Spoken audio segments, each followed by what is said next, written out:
यद्यपि मैं संस्कृत का छात्र हूँ, किंतु हिंदी साहित्य और उसकी भाषा से मैं जुड़ा हुआ हूँ। मेरी अधिकांश रचनाएं हिंदी में ही प्रकाशित हैं और दैनंदिन जीवन में भी मैं हिंदी का ही प्रयोग करता हूँ। यह जो विषय है इसमें एक यह तत्व है कि हमारी जो भारतीय संस्कृति है वह किस रूप में हिंदी साहित्य के माध्यम से हमारी जो मानवता है उसको प्रचारित करती है।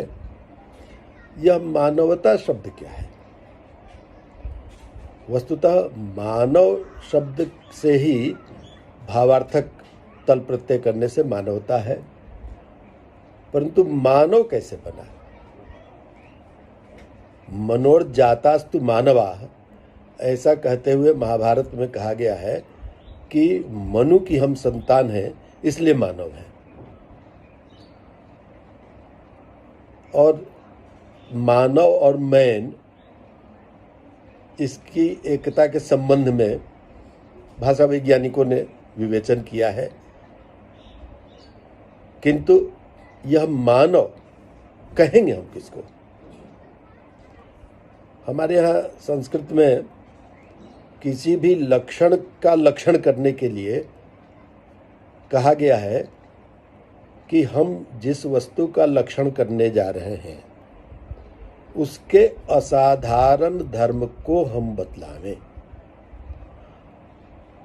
असाधारण धर्म, एक ये धर्म शब्द भी बड़ा विवादास्पद शब्द आजकल हो गया है। यद्यपि धर्म का जो हम अर्थ लेते हैं वह अर्थ आज रिलीजन नहीं बतलाता है। धारणा धर्म, यही धर्म की सबसे उत्तम परिभाषा है। यह भी महाभारत में भी के कर्ण पर्व में यह परिभाषा आती है। तो हमारा जो धर्म है वह वस्तुतः कर्तव्य है। फिर मैं कह रहा था कि मानव का लक्षण क्या होगा, तो ये सामान्यतः आजकल हम मानव के लक्षण करने के लिए कहते हैं कि मनुष्य एक विवेकशील प्राणी है, man is a rational animal. तो यह विवेकशीलता मनुष्य का असाधारण धर्म है और इस विवेकशीलता के अंतर्गत बहुत से विषय आ जाएंगे। यहाँ मैं एक बात और कहना चाहता हूँ कि यह विवेकशीलता जो है यह मनुष्य का गुण नहीं है, अपितु यह उसका स्वरूप है। जैसे वेदांत दर्शन में ब्रह्म के स्वरूप के संबंध में कहा गया है कि वह सत्य चित्त आनंदमय है। तो सत्य चित्त आनंदमय होना उसका गुण नहीं है, अपितु उसका स्वरूप है। तो उसी तरह से विवेकशीलता मनुष्य का एक स्वरूप है, गुण नहीं है। और उस विवेकशीलता के आने के लिए हमारे यहाँ उसके अनेक धर्मों का विवेचन हुआ है। हमारी भारतीय संस्कृति जो है उसमें वैदिक साहित्य से लेकर बहुत सारे साहित्य आए हैं और कहा गया है कि स्मृति ग्रंथ जो हमारे हैं वो श्रुतियों का अर्थात वेदों का अनुसरण करती हैं। तो मनुस्मृति में एक बात कही गई है कि दशकम धर्म लक्षणम, धर्म के 10 लक्षण हैं। लक्षण यानी फिर यहाँ पर वो गुण नहीं, ये धर्म है, मनुष्य के ये धर्म है।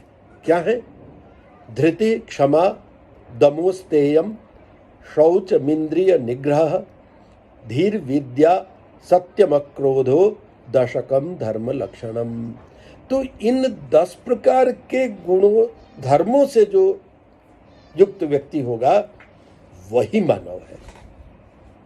और ये 10 जो धर्म या गुण कहे गए हैं वे न केवल भारतीय लोगों के लिए है अपितु विश्व में जो मानव होंगे उन्हें इन गुणों या धर्मों से युक्त होना चाहिए।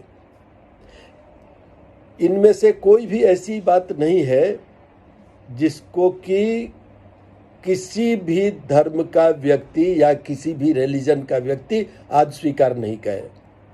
धैर्य रखना, क्षमा करना, दमन करना अपने इंद्रियों का,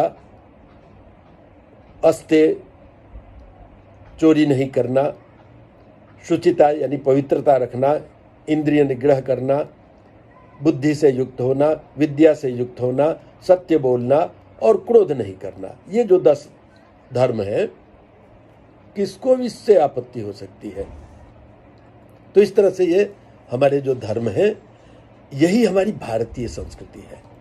इस भारतीय संस्कृति को हम प्रसारित करते हैं और यही हमारी परंपरा से आ रही है। जब हम हिंदी साहित्य की बात करते हैं कि किस प्रकार से यह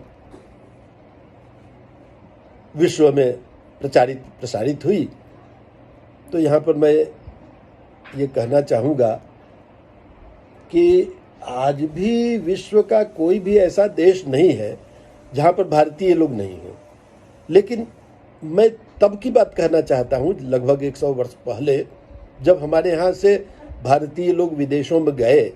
और उस समय क्या थे, वे मजदूर के रूप में गए, पढ़े लिखे लोग नहीं थे, ज़्यादातर लोग अनपढ़ थे। तब भी उन लोगों ने अपनी भारतीय संस्कृति को बचाने का प्रयत्न किया और उस तरह से अपनी भारतीय संस्कृति को उन्होंने विकसित किया। मैं कुछ देशों का उल्लेख करना चाहूँगा। Mauritius, Fiji, British Guyana, French Guyana, Trinidad Tobago, इन सब देशों में लोग जो गए थे मजदूर के रूप में, मॉरिशस में कहा गया उनको कि वो एग्रीमेंट पर आए हैं, लेकिन वो एग्रीमेंट का उच्चारण नहीं कर पाते थे, इसलिए वो अपने को गिरमिटिया कहते थे। तो गिरमिटिया जो गए, उन लोगों के पास पढ़ाई नहीं थी, बहुत पढ़े लिखे नहीं थे, लेकिन वे लोग, अब एक ग्रंथ का मैं उल्लेख करना चाहूँगा, वह है रामचरितमानस। उस रामचरितमानस को वे लोग छुपकर उन ईख के पौधों के बीच बैठकर और आपस में उसके विषय में उनके दोहे चौपाइयों को वो पढ़ते थे और उसका वो प्रचार प्रसार करते थे और इस तरह से अपनी भारतीय संस्कृति को उन्होंने प्रसारित किया। आज भी, आज से करीब 50-60 साल पहले तक हमारे गांवों में ऐसे लोग खूब मिलते थे जिन लोगों ने ये रामचरितमानस को अपना आराध्य बना रखा था और वे लोग उन रामचरितमानस के पदों को गाया करते थे, पढ़े लिखे नहीं थे।